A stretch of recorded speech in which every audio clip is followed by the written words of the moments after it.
Mana yang benar? Puasa Arafah itu terikat dengan pelaksanaan wukuf di Arafah atau tidak? Sebab ada penceramah di suatu TV dalam menjelaskan puasa Arafah itu tidak terikat dengan jamaah haji yang wukuf di Arafah, tetapi terikat dengan tanggal 9 Zulhijjah di suatu daerah. Sebab katanya, jika terikat dengan jamaah haji yang wukuf di Arafah, maka akan ada masyarakat muslim tidak bisa melaksanakan puasa Arafah. Sebagai contoh, masyarakat muslim Indonesia Timur yang selisih waktu antara Mekah Al-Mukarramah dengan Indonesia Timur kurang lebih 6 jam. Jika wukuf di Arafah dimulai jam 12 waktu Arab Saudi, yang berarti di Indonesia Timur jam 18 waktu Indonesia bagian timur. Karena mestinya jam 18 itu sudah berbuka puasa. Padahal wukuf baru dimulai. Berarti masyarakat muslim Indonesia Timur sudah tidak dapat berpuasa. Tetapi jika puasa Arafah pokoknya tanggal 9 Zulhijjah, maka masyarakat muslim di mana saja berada dapat melaksanakan puasa Arafah sesuai dengan tanggal 9 Zulhijjah di mana saja mereka berdomisili, Ustaz. Betul, keterangan itu sangat betul. Memang patokannya bukan wukufnya. Memang yang ada tanggal 9-nya. Lah, kita di sini itu tanggal 9 di sini dengan tanggal 9 di mana itu? Di Saudi itu sama, ketemu hari, hanya berbeda jam. Ketemu hari tapi berbeda jam. Maka sini tanggal 9, sana ya tanggal 9, hanya berbeda jam saja. Maka kita bareng. Sana wukuf ya kita, karena harinya bisa ketemu, ya kita ikuti wukufnya. Ya, memang tanggal 9. Nah, tanggal 9 di Mekah sana, di sini ya tanggal 9. Mungkin kalau di Indonesia Timur, di Merauke sana tanggal berapa mungkin? Ya belum mungkin. Ya, nah, maka dihitung nanti tanggal 9-nya. Memang hari wukuf itu tanggal 9 Zulhijjah, hari raya itulah tanggal 10 Zulhijjah. Maka tanggalnya di mana saja mempunyai tanggalan kan. Ya, kalau mau puasa Arafah ya tanggal 9. Tanggal 9. Nah, kebetulan kalau kita di sini itu di Indonesia, di Jawa Tengah ini ya, Jakarta dan sebagainya itu harinya sama dengan sana. Hanya beda jam. Maka kalau kita berpuasa Arafah masih menangi hari wukuf di sana. Apalagi? Kembali ke tentang kurban. Ada sekolah yang melaksanakan kurban sapi dan kambing yang dibelikan oleh guru-guru urunan 4 orang kecuali kambing sendiri-sendiri. Disembelih di sekolah. Daging tidak dimasak tetapi dibagikan kepada para siswa dan siswinya dalam kresek plastik berisi daging mentah dan seplastik jeroan. Apakah yang demikian itu bisa dikatakan kurban ataukah sedekah biasa? Mohon penjelasannya dan apakah boleh diteruskan setiap tahunnya seperti itu, Ustaz?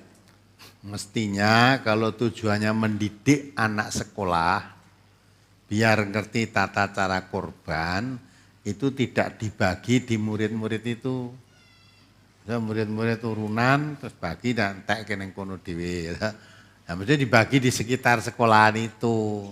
Sehingga nanti kalau anak-anak atau murid-murid itu sudah gede, sudah dewasa, bisa mendidik kurban itu seperti ini. Kalau itu namanya kan kurban dimakan sendiri itu. Ya. Dibagi tetangga-tetangga dekat sekolahan itu berikan korban.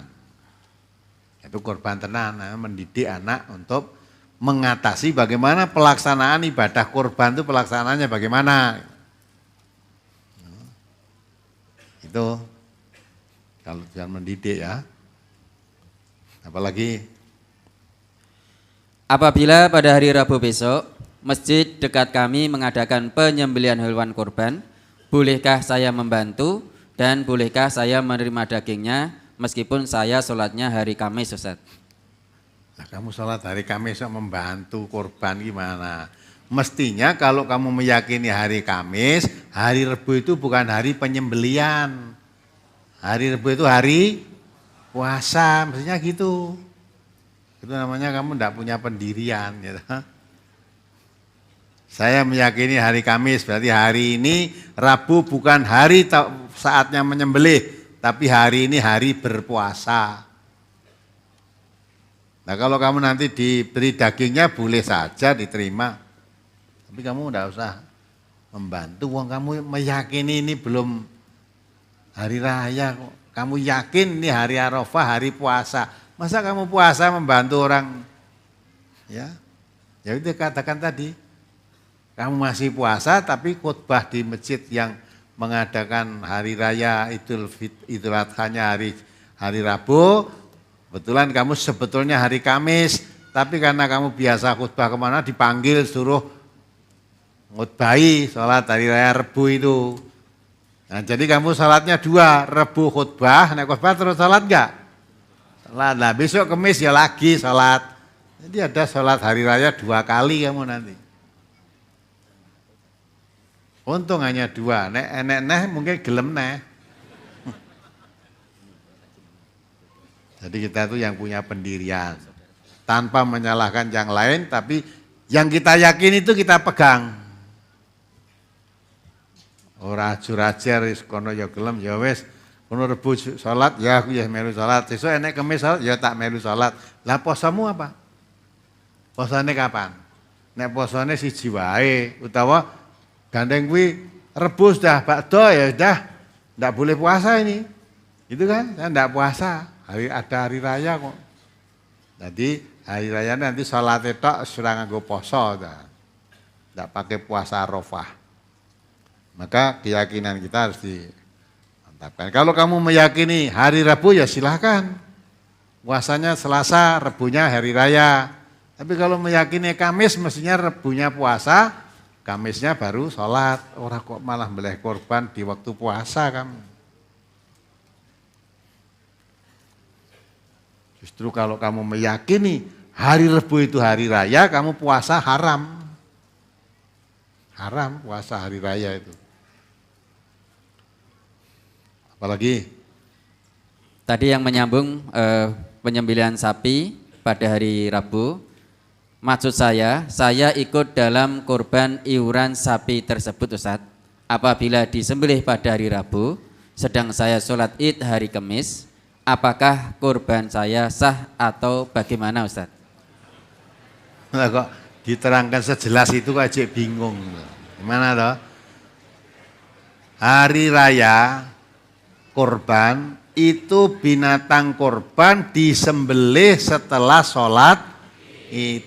Kamu sholatnya hari Kamis lah kok kurbanmu kamu sembelih Rebu itu gimana?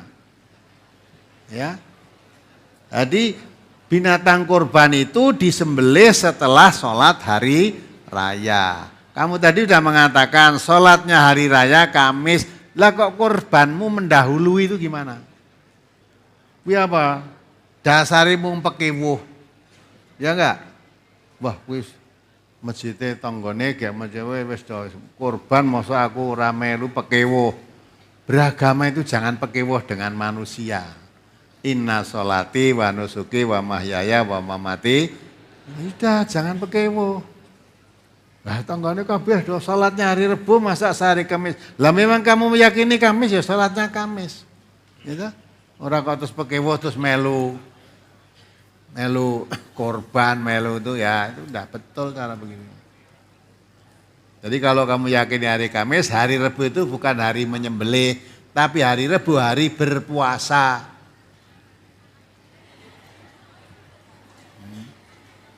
Hari berpuasa. Apalagi? Di kampung saya diadakan arisan kurban sapi yang diikuti 49 orang untuk 7 tahun. Apakah arisan yang semacam ini diperbolehkan kalau tiap tahun diambil 7 orang nama yang atas nama pekurban?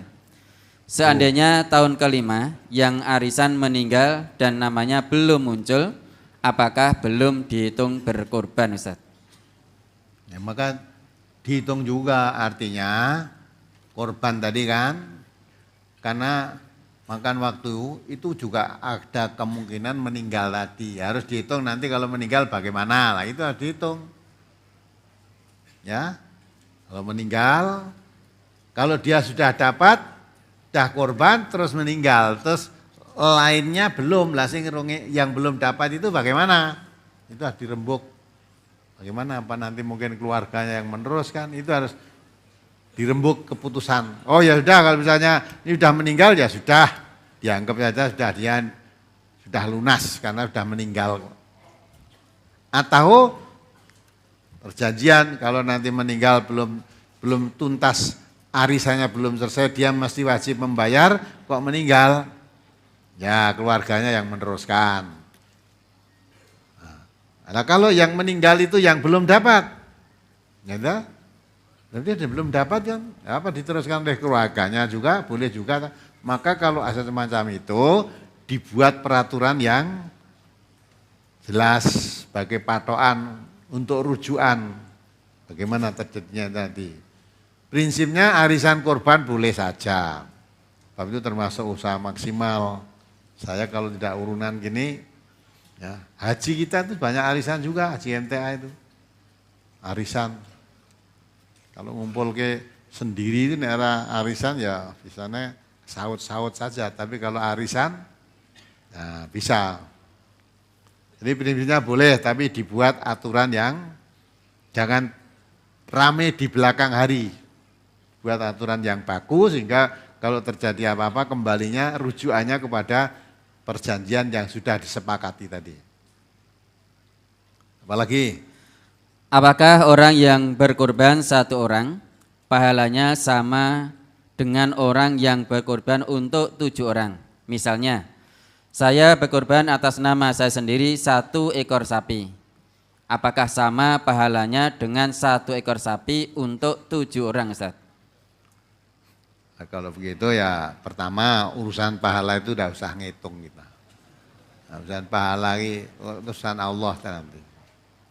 Tapi kalau lihat dohirnya, 1 orang saya angkat sendiri dengan 1 sapi diangkat 7 orang, ya tentunya lebih afdol yang diangkat sendiri. Ya, saya mampu sendirian, kenapa saya harus urunan? Nah, yang urunan itu yang kira-kira tidak mampu sendiri, jangan dilupakan, korban harus dilaksanakan. Ya sudah, urunan paling tidak kalau sapi itu tidak boleh lebih dari 7 orang. Kalau 2 orang boleh tidak? Boleh, 1 orang aja boleh kok. Yang tidak boleh lebih dari 7 orang, maksimum 7 orang. Kalau unta maksimum 10 orang. Yalah. Gotong royong. Perkara pahala itu sudah urusan Allah itu. Apalagi? Saat sholat Idul Adha nanti, saya kepingin sekali sholat di Manahan. Tetapi saya kalau naik mobil biasanya muntah. Sedang naik sepeda tidak berani. Jika saya minum obat dan sarapan dulu, biar tidak mabuk dalam perjalanan, bagaimana Ustadz? Meskipun saya tahu sebenarnya kalau sholat Idul Adha tidak boleh makan atau minum dulu, Ustaz. Gampang. Supaya kamu tidak mabuk, malamnya sudah di manaan sana. Loh, malam di mana tuh? Jangan dikira sendirian, banyak. Satgas kita di sana sudah ratusan satgas sudah di sana. Ya, nata persiapan soft, persiapan sound systemnya, persiapan panggungnya. Itu malamnya di sana sudah rame warga kita. Ya, satgas-satgas kita itu sampai pagi harinya.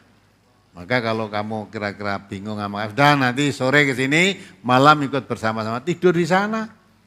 Sana ada tempat untuk tidur. Tempat untuk tidur, air ya cukup, mandi juga cukup air, wudhu cukup air, ya udah. Malam malah sok dikirim makanan juga malam harinya itu. Yang kerja kan dikirim makanan rakitan pisang godok apa kacang itu. Nah, saya sering ke sana isinya nerai pisang godok karo kacang.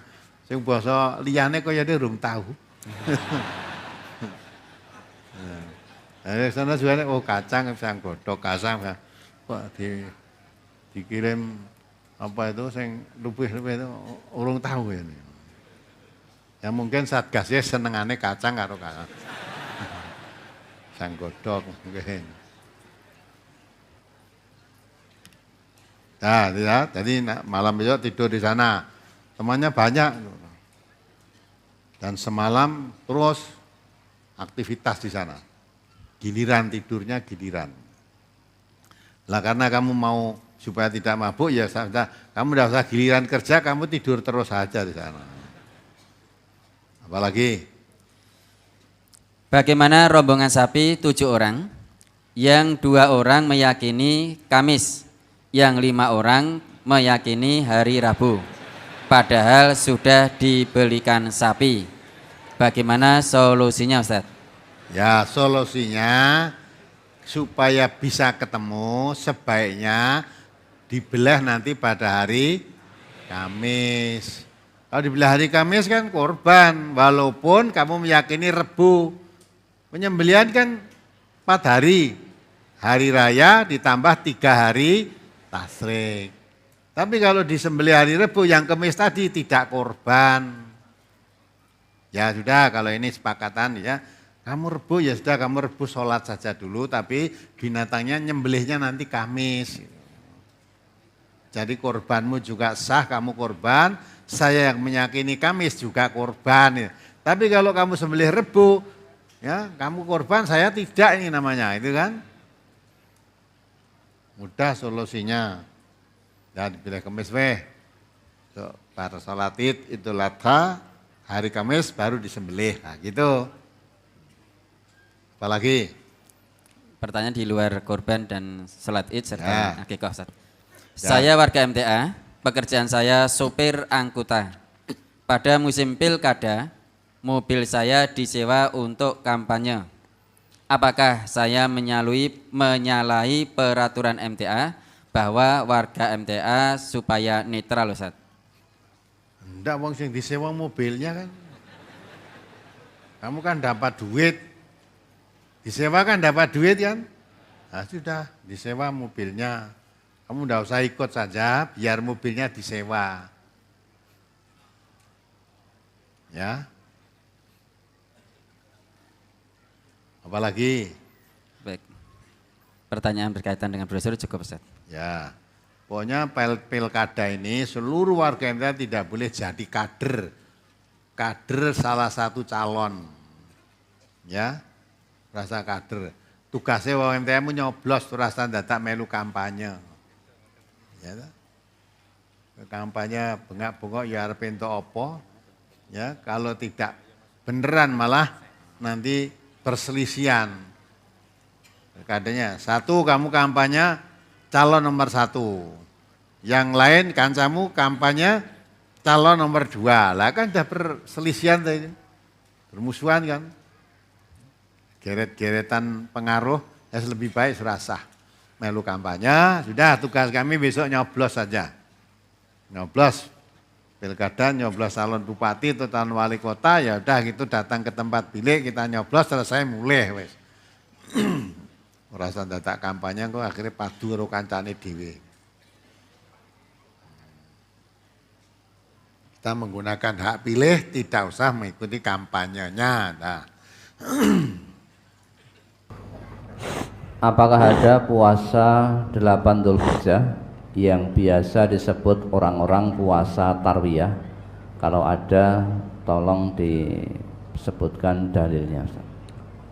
Puasa tarwiyah memang ya, dalam sebuah hadis Nabi kita pernah bersabda dalam sebuah hadis, ma min ayyamin al-amalus solihu fihinna ahabbu ilallahi min hadhil ayyamil ashri. Tidak ada hari-hari di mana amal soleh yang dilakukan pada hari-hari tersebut itu lebih dicintai daripada amal soleh yang dilakukan pada hari-hari ini. Maksudnya hari 10 awal bulan Dzulhijjah. Kemudian para sahabat bertanya, ya Rasulullah, walal jihadu fi sabilillah. Wahai Rasulullah, tidak pula jihad fi sabilillah, apakah jihad fi sabilillah itu tidak lebih baik daripada amalan-amalan atau amal-amal soleh yang dilakukan pada 10 awal bulan Dzulhijjah? Jawab Nabi, walal jihad fi sabilillah illa rajulan kharaja bi nafsihi wa malihi summa lam yarji' min dzalika bi syai'in. Tidak pula jihad fisabilillah kecuali orang itu berjihad, keluar jihad fisabilillah dengan jiwanya dan dengan hartanya, kemudian dia tidak pulang dengan apa-apa. Artinya dia mati syahid. Memang ada hadis dari Nabi yang berbunyi demikian. Lah, amalan-amalan atau amal soleh yang dimaksud itu umum sifatnya. Maka di 10 awal bulan Dzulhijjah, amal soleh apapun dilandaskan karena ikhlas pada Allah, mengikuti tuntunan Rasulullah, maka itu mendapatkan kebaikan yang luar biasa di sisi Allah. Lah, puasa itu termasuk salah satu dari amal soleh. Tapi apakah puasa selama 9 hari? Ya monggo, itu pilihan. Yang sangat ditekankan oleh Nabi kita adalah puasa 9 Dzulhijjah. Puasa apa? Arafah. Namun kalau panjenengan mau puasa di hari kedua bulan Dzulhijjah, hari keempat, atau hari apapun, itu termasuk amal soleh. Mau lebih memperbanyak sedekah, itu juga amal soleh. Mau lebih sregep lagi mendirikan sholat-sholat sunnah, itu juga amal soleh. Bukan berarti sesudah selesai 10 Dzulhijjah kemudian menjadi kendor, bukan. Ini titik tolak untuk kita semangat dalam beramal soleh. Tapi kalau secara khusus puasa 8 Dzulhijjah atau puasa tarwiyah itu saya kurang mengetahui, belum mengetahui. Mungkin Ustaz Ghazali, Perso? Belum. Puasa 8 Dzulhijjah tarwiyah? Belum. Ya, secara khusus spesifik puasa tanggal 8 atau disebut puasa tarwiyah itu kami belum mengetahui. Karena belum mengetahui maka tidak berani memberikan jawaban secara spesifik. Kecuali nanti kalau sudah kami ketahui dalil tentang itu, maka akan kami berikan penjelasannya secara spesifik. Namun mengacu pada hadis Nabi tadi yang sudah disebutkan, kalau mau berpuasa silahkan, itu bagian dari amal soleh. Sedangkan Nabi ngendika, ma min ayyamin al-amalus solihu fihinna ahabbu ilallahi azza wa jalla min hadhil ayyamil ashri. Qalu ya Rasulullah walal jihadu fi sabilillah. Faqala Rasulullah sallallahu alaihi wasallam walal jihadu fi sabilillah illa rajulan kharaja bi nafsihi wa malihi summa lam yarji' min dzalika bi syai'in.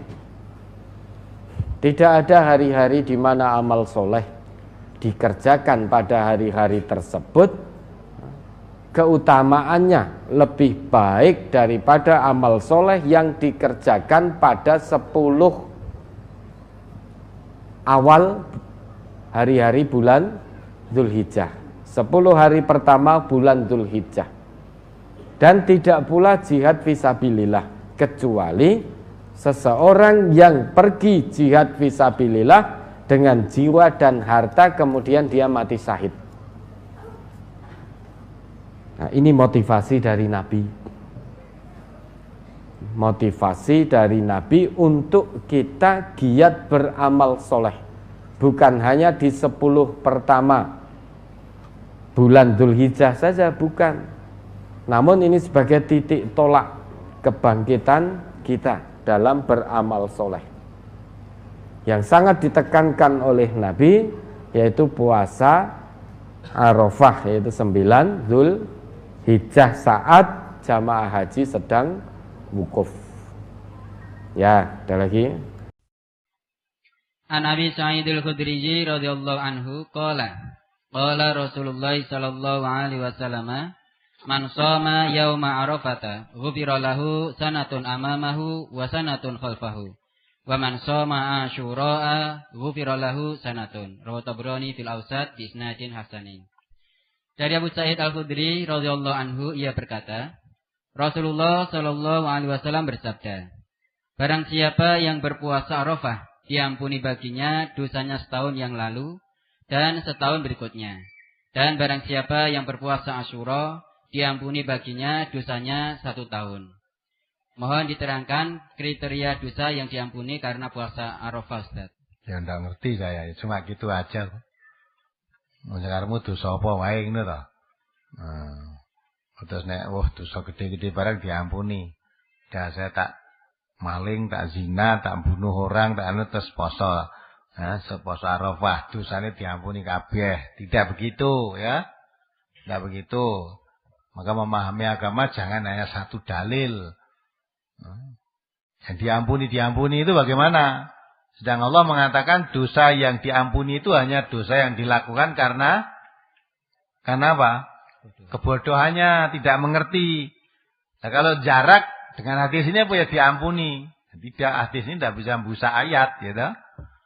Nah, jadi maksudnya dosa yang bagaimana? Nah, tentunya dosa yang tidak disengaja, dosa-dosa yang tidak ada yang Allah tidak menerima tobatnya kok terus diampuni. Saya rasa tidak akan begitu.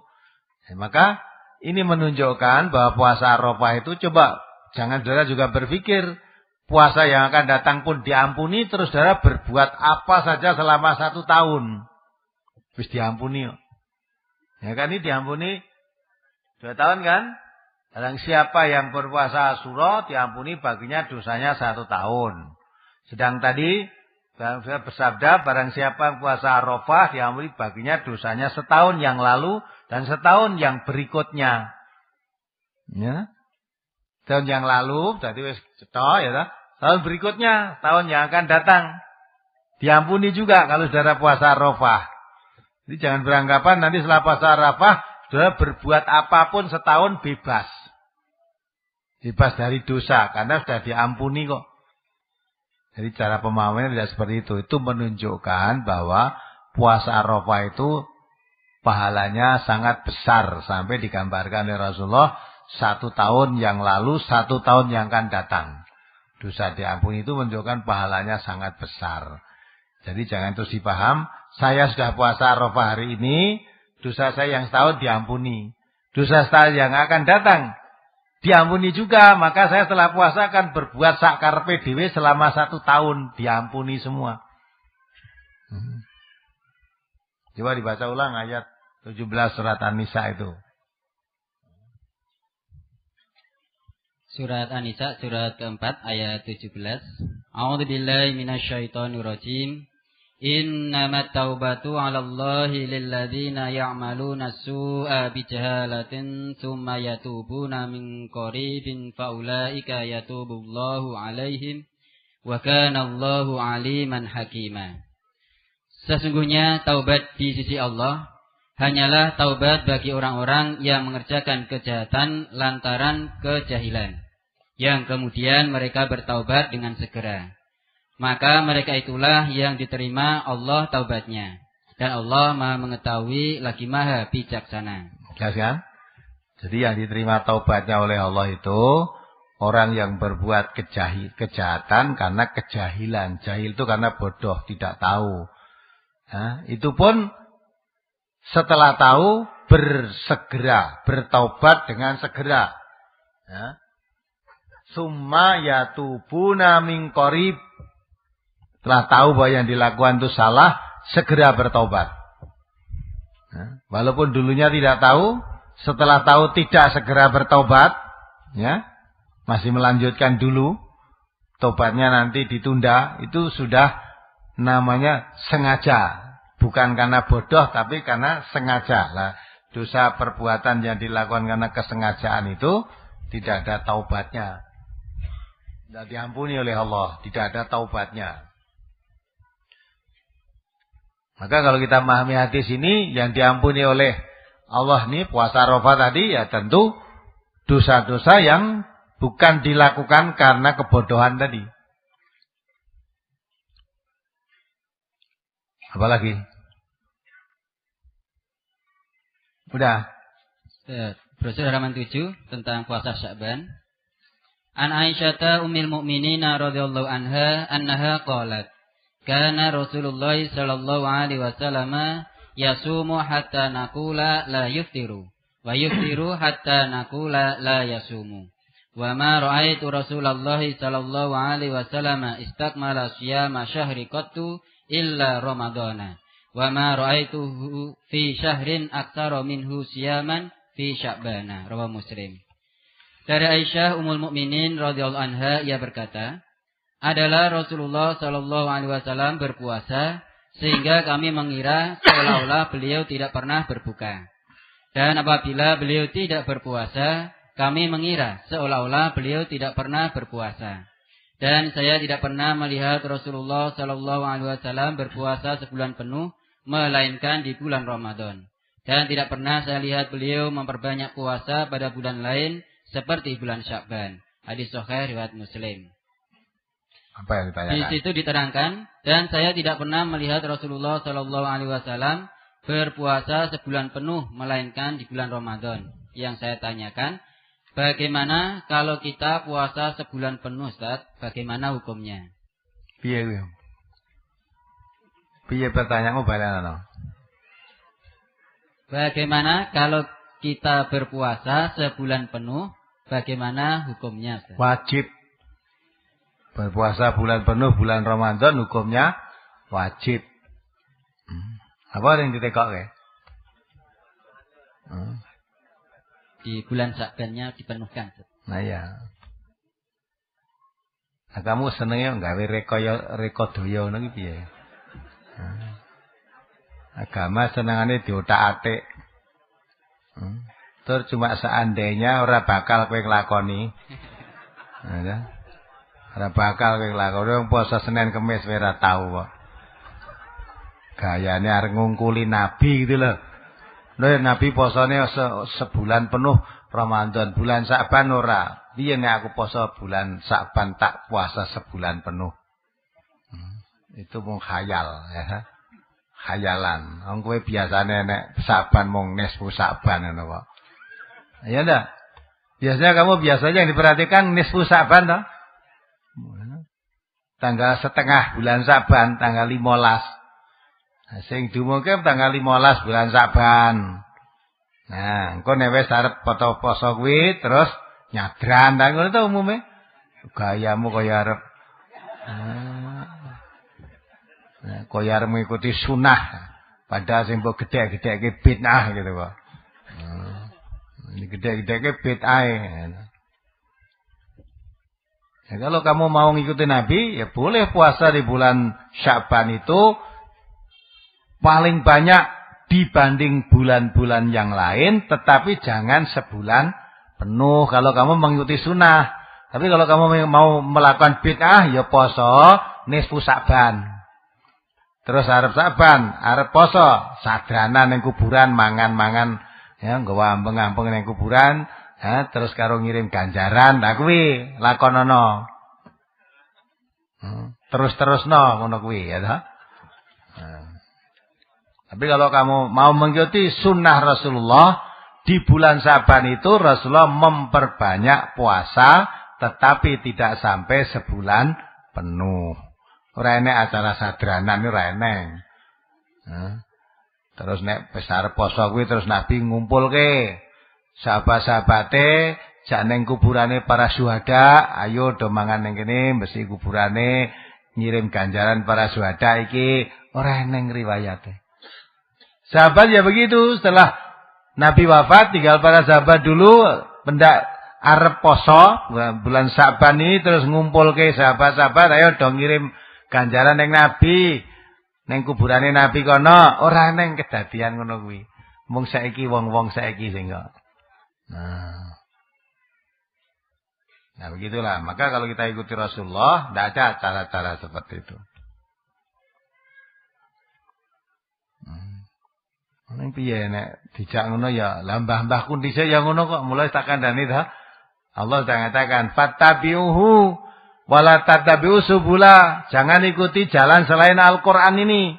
Kamu ikuti jalan selain Al-Qur'an, apa itu jalannya mbahmu, apa jalannya bapakmu menyimpang dari Al-Qur'an, fatafarraqa bikum an sabili.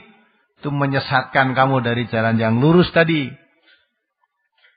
Walaupun itu dilakoni oleh mbahmu, bapakmu ya, leluhurmu semua menjalankan begitu, tapi Allah katakan, awalau kana abauhum la yaqiluna syai'an wa la yahtadun. Sekalipun bapakmu, mbah-mbahmu dulu tidak mengerti apa-apa dan tidak mendapat petunjuk, juga kamu ikuti. Pertanyaan itu ya perlu dijawab dalam hati kita. Ya terus mbahmu ranek tuntunane, orang ngerti tuntunan sing bener, akan kamu ikuti apa kamu ikuti jalan Allah? Apalagi? Assalamualaikum warahmatullahi wabarakatuh. Nama Mbah Samsudin dari Paron Ngawi. Ini yang saya mau minta supaya hilang ganjaran yang ada di hadis. Dari mana Mbah Samsudin, dari mana? Mengenai soal dua hadis yang supaya singkat, tidak akan saya sebutkan hadisnya, hanya maksudnya saja saya utarakan, yaitu hadis yang tercantum dalam Bulughul Maram nomor 697 yang disuarakan oleh Siti Aisyah, yang mana maksud hadis tadi bahwa orang yang meninggal dalam bulan puasa warinya harus mempuasakan. Ini muttafaqun alaih. Nomor 2, hadis dari Ibnu Abbas. Ibnu Abbas berkata, ada seorang wanita dari kampung menghadap Nabi mengatakan bahwa ibunya mempunyai nazar untuk haji sampai meninggal dia tidak haji, bagaimana kalau dihajikan? Nangam hudian ha. Ini Bukhari. Kemudian di dalam Bulughul Maram itu diuraikan bahwa kedua hadis ini berlawanan sama sekali dengan surat An-Najm 38-39. Kemudian dikomentari di situ bahwa Siti Aisyah, Ibnu Abbas dan Ibnu Umar ini mengatakan bahwa mempuasakan orang lain tidak bisa. Imam Syafi'i juga demikian. Ini komentar di Bulughul Maram mengatakan bahwa mempuasakan orang itu tidak bisa. Imam Malik mengatakan dengan tegas karena ini berlawanan dengan ayat surah An-Najm ayat 38-39, maka itu ditinggalkan saja. Yang menjadikan jalan pada hari Jumat, habis Jumat saya ke Ngawi ke BNI. Waktu saya menunggu panggilan, di situ ditayangkan di TV Ban ada haji musiman. Setelah saya perhatikan, haji musiman itu adalah haji-haji yang pada musim-musim haji berhaji untuk mencari uang, yaitu buruh haji gampangnya gitu. Haji musiman. Nah, itu oleh panitianya dikatakan jangan khawatir karena itu semua sudah didaftar dengan data-data yang komplit dan diberi pengarahan. Artinya itu haji itu bisa dipraktilkan begitu loh yang saya maksud. Nah, padahal saya sudah lama memegang keterangan dari Bulughul Maram itu. Nah, oleh karena itu menjadi gandalan saya, Pak. Nanti supaya saya lebih ganjalan bisa hilang, saya minta nanti penjelasan dari sini. Ya, karena saya ini sedikit banget sering dimintai pertimbangan atau pendapat.